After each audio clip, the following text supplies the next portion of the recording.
নমস্কার দর্শক মণ্ডলী, আপনার প্রিয় চ্যানেল নিত্য দর্শনে স্বাগত। শিক্ষক শিক্ষিকা ক্যান্টিন এড বিভাগের কর্মচারী, সরকারি কর্মচারী এবং পেনশনভোগীদের জন্য অত্যন্ত গুরুত্বপূর্ণ এবং বড় আপডেট এসেছে। বকেয়া ডিএ, এরিয়ার টাকা এবং ডিএ বৃদ্ধি, পরবর্তী বেতন কাঠামোর পরিবর্তন নিয়ে রাজ্য এবং কেন্দ্র সরকারি কর্মীদের মধ্যে জোর জল্পনা চলছে।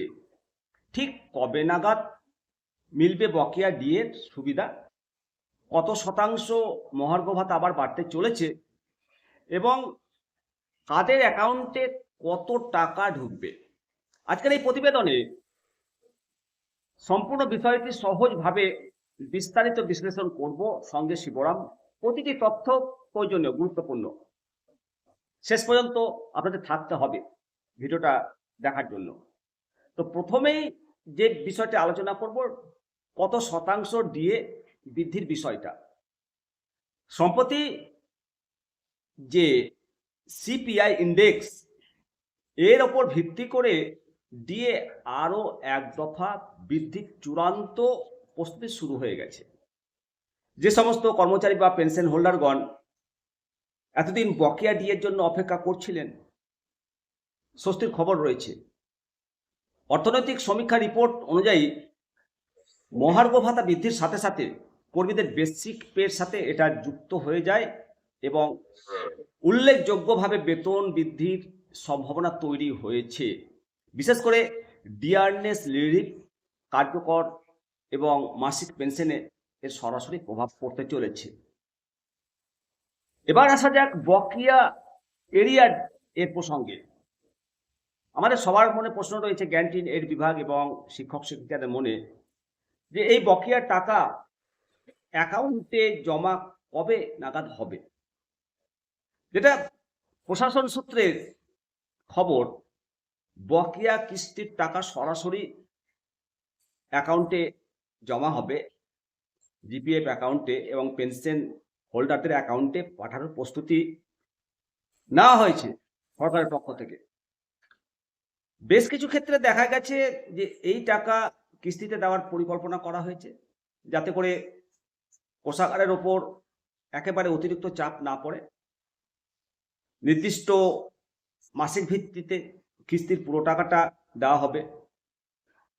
এর ফলে বেশ কিছুটা আর্থিক সুবিধা পেতে চলেছে কর্মরত এবং পেনশন হোল্ডাররা। ডিএ এবং এরিয়ারের পাশাপাশি আরও একটা বিষয় নিয়ে চর্চা তুঙ্গে। সেটা কি জানেন? তা হলো আগামী দিনের বেতন কমিশন এবং তার ইমপ্লিমেন্টেশন। কর্মচারীদের দাবি যেভাবে বাড়ছে, বাজার দর যেভাবে বেড়েছে, তাতে বেসিক পের সাথে মহার্ঘ ভাতা সংযোজন করে নতুন বেতন কাঠামো কার্যকর করা অত্যন্ত জরুরি। সরকারি স্তরে ইতিমধ্যেই সরকারি কর্মচারীদের বিভিন্ন ইউনিয়নের পক্ষ থেকে স্মারকলিপি জমা দেওয়া হয়েছে।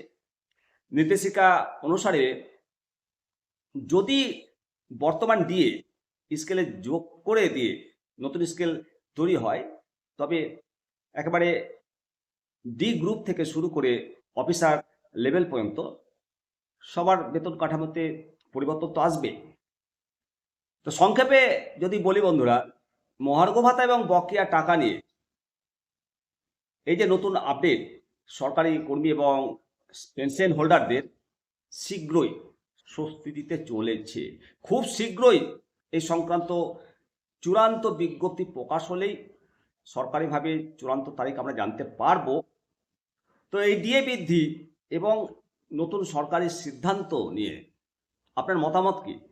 কমেন্ট সেকশনে জানান। অবশ্যই শেয়ার করবেন। আপনার শেয়ারে অন্যান্য শিক্ষক শিক্ষিকা এবং কর্মচারী অভিভাবকরা জানতে পারবেন। ভালো থাকুন। পরবর্তী আপডেট নিয়ে আবার সঙ্গে শিবরাম। জয় হিন্দ, বন্দে মাতরম, ভারত মাতা কি জয়।